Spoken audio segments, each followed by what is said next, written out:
And we started that. All right, well, welcome to Tuesday training. Today we're going to go over disclosures and contracts. This will be one of a few different training sessions because there's a lot of contracts to go over and it will take some time. But let's go ahead and start off with some disclosures.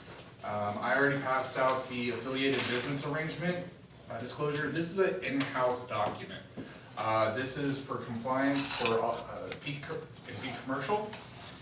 This lets all your clients know all the other entities that we work with. This is a must when you have a new listing signed or when you're opening up a new purchase with a buyer. This is to make sure that they understand who we work with, and that when you suggest another company within our company, they know that we have an affiliation. It reduces our chances of getting in trouble for steering or pushing at other agents or at clients to our other entities. Now, that doesn't mean you do not suggest using our escrow, using our insurance, going through our finance. These are all options that we should still be pushing, and especially our 1031 exchange for our commercial clients. All right. So that is available in the Dropbox. So everybody has access to this. I have many printouts of this as well. It's on the document tree out here. So if you do need one on hand, there should be some printed out. We just went over the ADA. Okay. All right. Now, a lot of you have asked for checklists for commercial. This is a very generic checklist that I had handed out. This just goes over all the standard documents that you're going to need for a successful closing on a transaction. Now, every transaction is different. All contracts can change this checklist. So please pay attention to your purchase agreements. That is what you are going by. This is just a generic checklist, remember. But in order to make sure we have all of our disclosures properly for every transaction, I want to suggest us all going to zip forms. We all have access to zip forms through the company, through our login. If you have your own, great. We suggest that that you get your own account, keep all your files to yourself. So if we go ahead and sign into zip forms, this is their homepage, and go into the transaction center. You're going to find Form Advisor.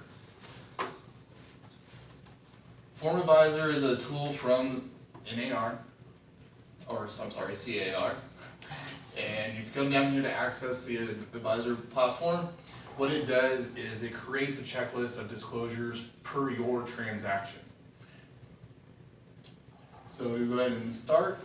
You will find out if you are a purchasing, if you're in a lease, or there's some other options as well. Most of us are going to go to the purchase and say we represent the buyer.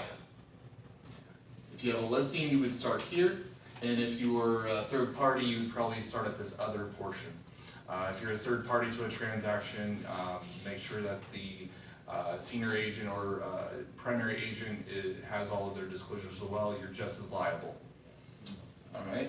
And as you'll see here, it will say me, you as the agent. It's going to ask you some questions to go along. After you complete that, you will accept the selected items, and then it will walk you down to the property segment. Now this is where it starts asking you questions about the type of property that you're selling. As you go down these checklists and drop downs, you'll enter your information, make sure it's accurate, accept those terms, and then it moves on to the client. Who are you representing and in what capacity? So these are other questions that will guide you on which disclosures are going to be needed. And then for the transaction, what kind of transaction is it? Are there any specialty needs? All these different questions will prompt the disclosures. As soon as you get down to here, you're going to see that this is a summary of all the questions that you just answered, double checking for accuracy. Take your time, and then you will go ahead and see the recommended forms. And as you get the recommended forms, they'll put them out in a PDF. Now, once you have this list, you're going to take this list and you're going to build your file. So you'll be going back to the home page to Form Advisor. We go back to our home page and we log into our zip forms. Any questions on this so far? What you got, David? When you first go in there, you go through that checklist and everything, excuse me, then you gotta go back into the forms, right? So you're gonna print the PDF it creates. Print, okay, all right. It's a layout of all the disclosures needed for your transaction. Okay, gotcha, all right. So then you'll come here and you'll start a new file. If it's a purchase or if it's a new listing, what we were talking about is a new purchase. As we come through here, you'll name your file. And we'll select the type of property.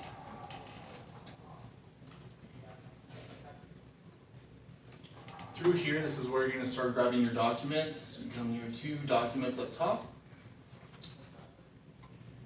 And we'll add a document. Add a form. And then over here in the search bar, you're going to start with all the disclosure names. A lot of them have numbers that you can start with. Just the titles on top are the easiest to search by. So if we're going to look for a purchase contract, you can actually just write in the word purchase. And it will bring up all the different purchase agreements that are associated in zip forms. So if we go to commercial property purchase agreement, which is going to be the majority of the ones that we're using. Now, if it's multifamily, you're going to want to use the residential income purchase agreement. If it's multifamily, if it's any other commercial properties, retail, industrial, office, use the commercial purchase agreement.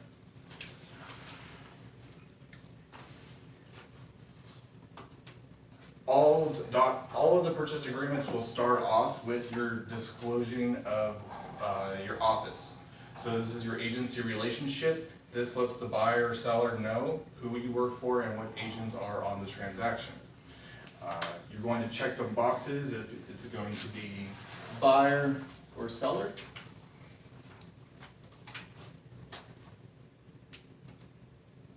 There we go. So if we're representing our buyer, we're going to put our names in here. So it has a space for 2 buyers or more.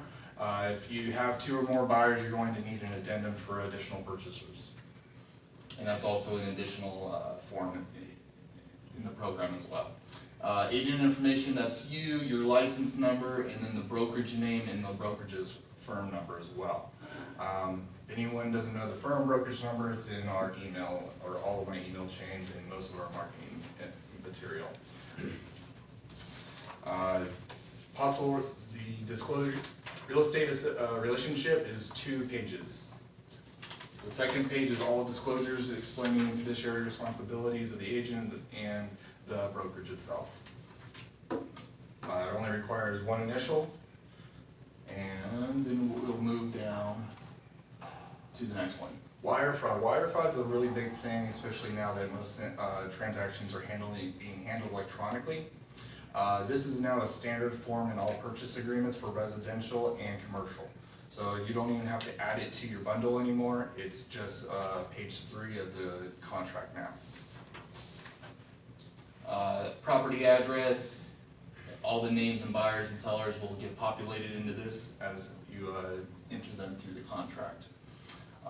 And now just right to page 1 of our actual purchase agreement.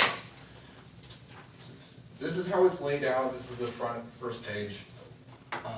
There are the fast fill options.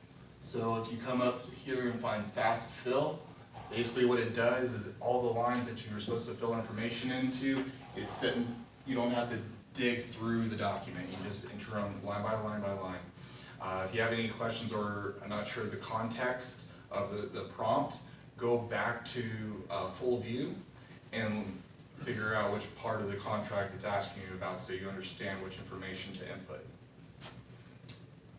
So if we go back to viewer, back to our contract, We're gonna start at page 1. And the first thing is date prepared. Must put in a date. If you don't put a date on the first page, it will not populate on the other pages. And You're being trouble. well, you need a date on all of your documents, on all pages, because there's a initial required on each page. This offer is from, that's the buyer. You're gonna want to put in your buyer's name, and not just their personal name, the name that they plan on purchasing the property in. And if they don't know, put the buyer's name and or assignee. And that opens it up for a later date to change the vesting information. Signee, that's good to know. If it's an individual, a corporation, LLC, or a partnership, or if it's other as a trust, go ahead and acknowledge that in the boxes. Escrow needs to know in order to process the paperwork as well. Let's say that it's one person that's initiating the deal. So he says, well, I'm gonna have my wife on here, so it's him and his wife. But maybe we're gonna do this or that, so you put in there, or assignee, okay? So how do you check those? You check individual and corporation, or? So you would leave it as an individual if you're using a name to begin with, and then always include and or assignee. Yeah, signee, but on the box right there, Individual, because you're starting the you're starting initially. individual, okay. Unless you know that you plan on putting it in an LLC, Then you could, then you can check the Check box that, yeah. and escrow will understand. okay, all right, gotcha. And here's the real property is acquired as, and that's gonna be the address. That's just going to be the physical mailing address of the property. You're going to insert the city and the county and the parcel number. Parcel number is important, just in case that mailing address isn't the same as the site address. Sometimes they're different. So make sure we're doing that. The purchase price, that's gonna be right there. Just put it in the numbers and it automatically populates in a Word format. Don't have to worry about that. Just double check that you have the right amount in there. We've seen contracts many times with extra zeros or missing zeros. So that's very important. This box, you either have close of escrow, either on a specific date, no more or less, or you have a date after acceptance. So that's the date after the buyers and sellers have both signed this contract. So if you have a 60-day escrow, 60 days after the date it's last signed. And then, so this is going to go to the confirmation of license numbers for each brokerage. So you're gonna have the selling agent and the buying agent and their firm name here with their license numbers up top. So that clearly shows which agents are primarily working the deal. And as you come down, we're getting into our finance terms. So page 1 is really important. It has basically the entire contract written on the first page. Financing terms, if you have any, you're going to indicate how much money is going to be put down on the loan. This also lets the sellers know how strong of a buyer you are. If you're putting down 50%, they're going to feel much more comfortable working with you as a client. And there are spaces for secondary and third loans. So you would put the amounts on the other side, and if they're, say, in the middle of your escrow, you're talking about putting an additional deposit. If there's a second deposit that's going to be made, that's going to be in section B as well. If it's an all-cash offer, just make sure you select C. It is a box. And what that does is that actually closes off the other boxes in the contract to put in your loan terms. And as we come down here, other financing terms, say if you know that you're getting 2 loans on this, you might let them know, and that's might be the extent of why you have a longer escrow period. If the money's coming from an exchange, you might want to put that there as well, that the money is coming in on a certain date. Just try to be transparent.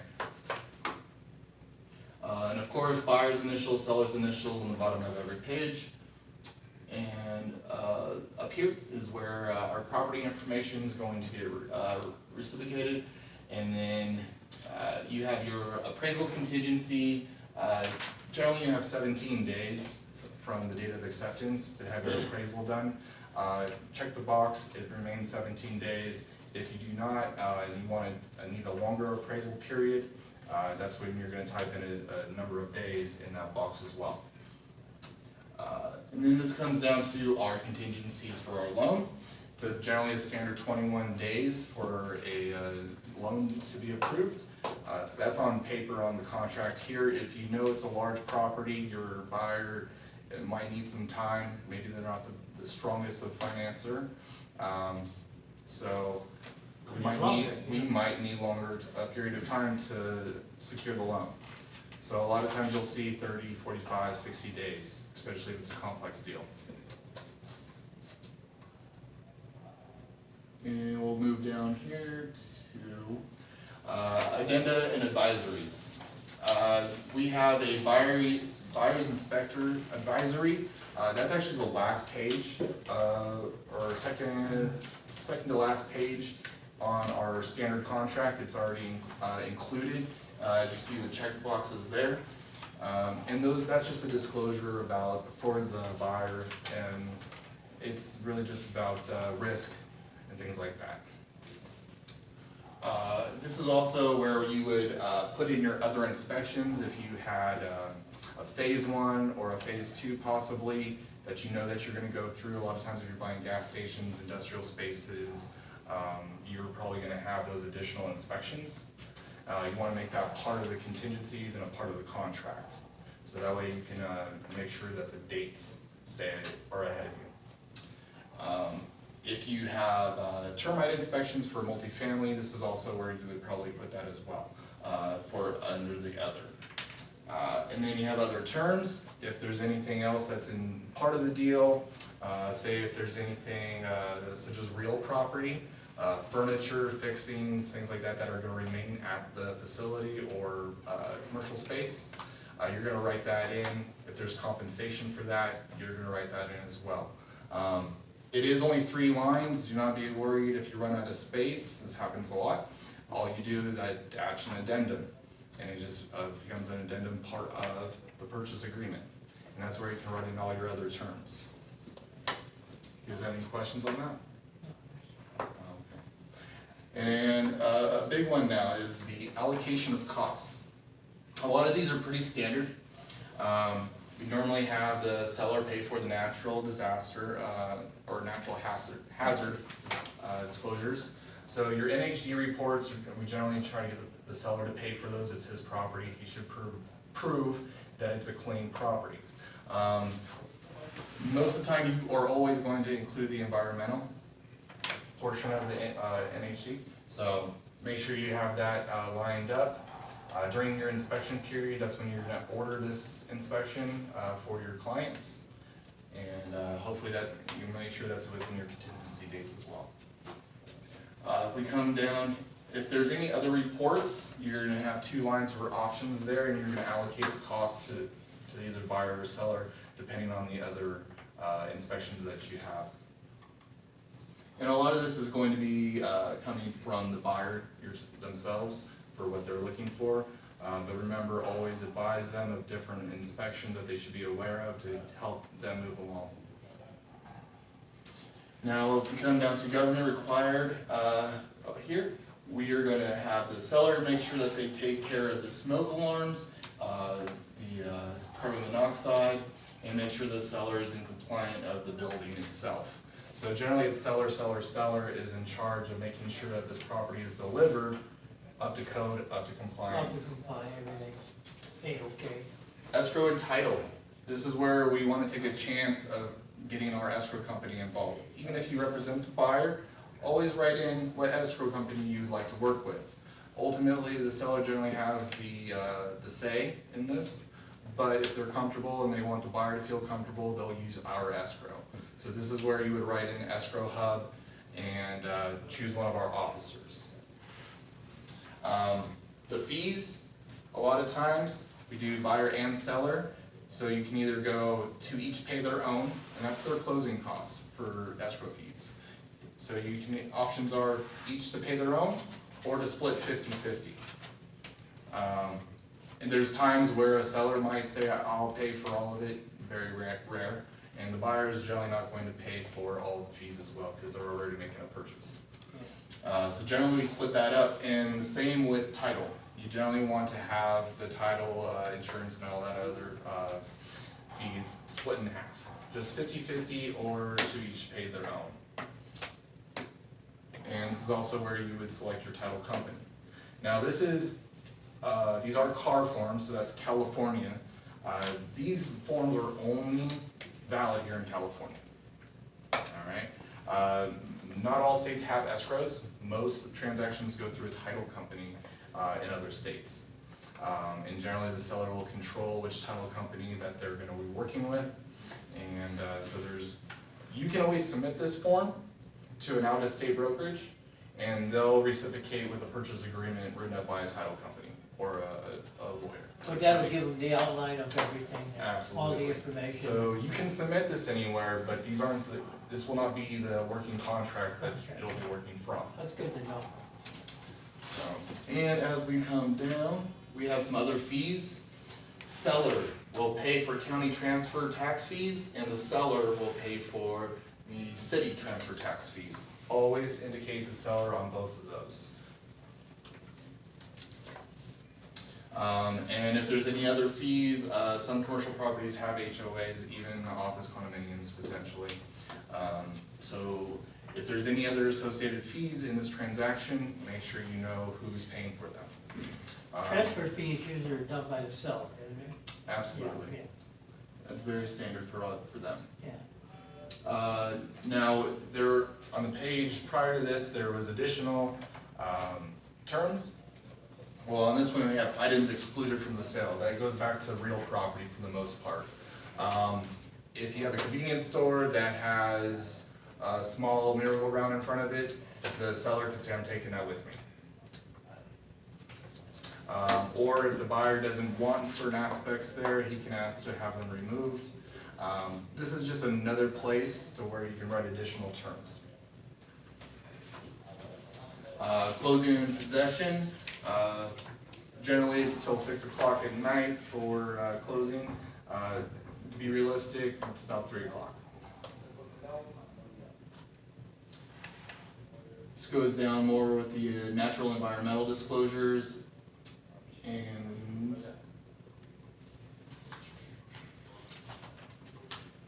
this section E applies to anything with the development. It's an additional disclosure. Changing during escrow, this is an agreement between you, the buyer, the seller, and the seller's agents, that if there are going to be changes, that they all have a certain amount of days to make those changes in the contract, or with terms. So now we're down to section 16, which is where the buyer investigation period is. So this is your biggest part of your due diligence. Title investing, this all just kind of rolls through the same. So here on section 18 is where you're going to talk about your removal of contingencies, how long you have for each period of time. So your due diligence period is generally, you have 7 days to start getting documents from the seller to start reviewing. And you generally have your 17 days of due diligence from day of acceptance. Car forms generally always run off the day of acceptance. Is that default in the form, or is that, It okay, is. In car forms. in car forms? You might also hear other dates from the effective date, which is the day that escrow is opened. So it depends, just make sure that you're reading the verbiage correctly between acceptance and effective. Because they sometimes can be different, and generally off by a day or two, but when you're getting too close to your timelines, that day or two counts. The seller right to cancel and the notice for buyers to perform, generally is always 2 days for either way. If you're not getting documents and you're past a period of time, say you're waiting for books and records and it's past day 7, you're gonna want to ask the seller to perform.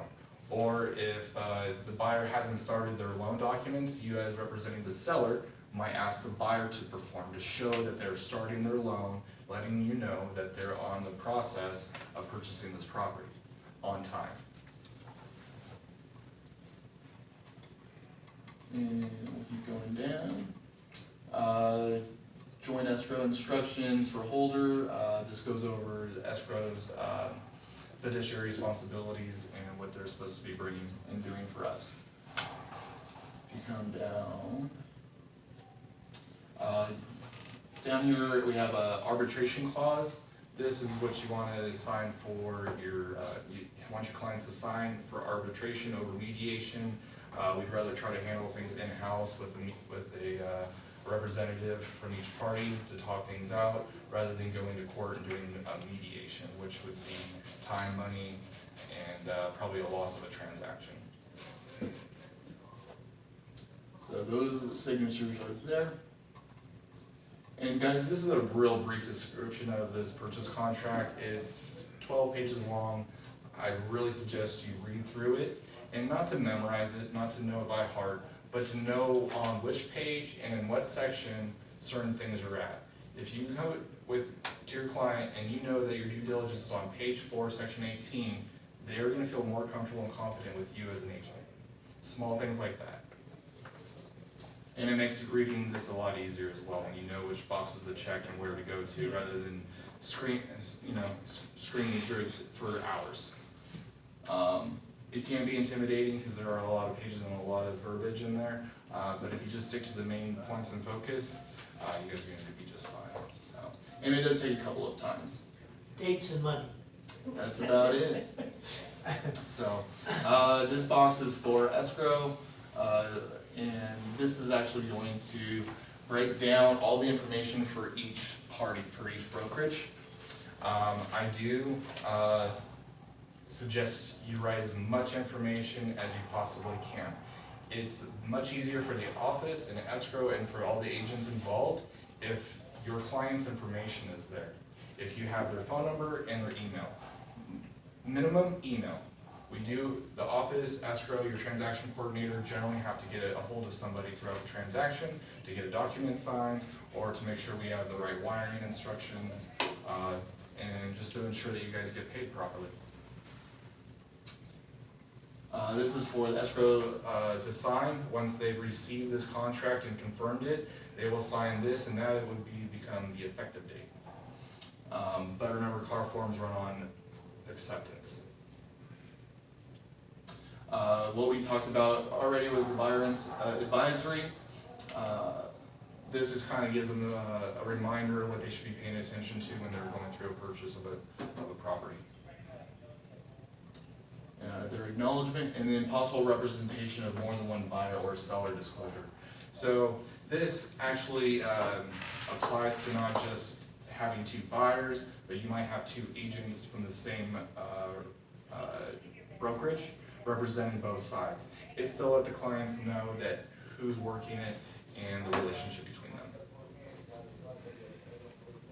And that's pretty much the rundown on a purchase agreement. Again, I know I went through this pretty fast. Please check out car forms on through Zip Forms, and go through the advisor, the form advisor. That should definitely help you guys understand what is needed per contract. For the first couple of transactions, feel free to ask Craig or I. We are here as a resource. I am our transaction coordinator if you choose to use me. It's an optional service that we provide. It's not something mandatory, but me helping you out is. Alright? So, feel free to bug me, alright guys? Because we're just as liable as you, if not similar. Do we have any questions about any other contracts that you may have seen or heard about? We'll probably go over listing agreements and leasing agreements next time. Good? That was good. That was good. Alright guys, I appreciate you coming through. Have a good day. More information? Yes, sir. It's gonna be on YouTube.